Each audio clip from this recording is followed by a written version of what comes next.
Дәмді піскен котлеттеріңізді одан да дәмдірек ететін арнайы тұздықты даярлап көрсетемін.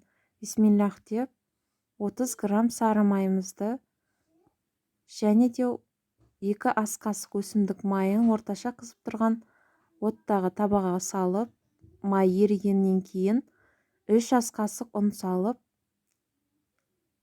қуырылған жаңғақтың иісі шыққанша ұнымызды күйдіріп алмай араластырып қуырамыз.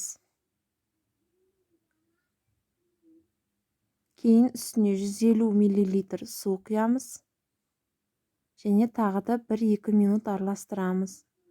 Осындай қою болған сәтте үстіне 1 ас қасық томат пастасын салып араластырып 1 минуттай қуырып, кейін үстіне 300 мл су құйып, татуына қарай тұзын, бұрышын саламыз.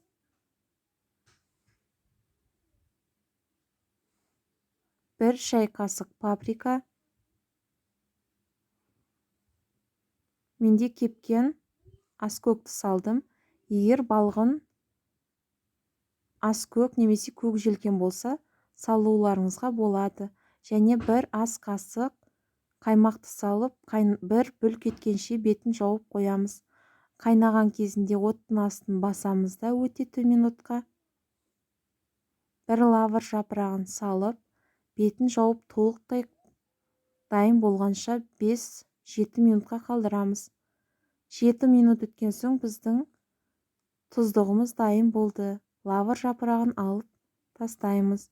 Еттен, балықтан және басқа да азық-түліктен даярланған котлеттеріңізді одан әрі дәмді ететін тұздығымыз дайын болды.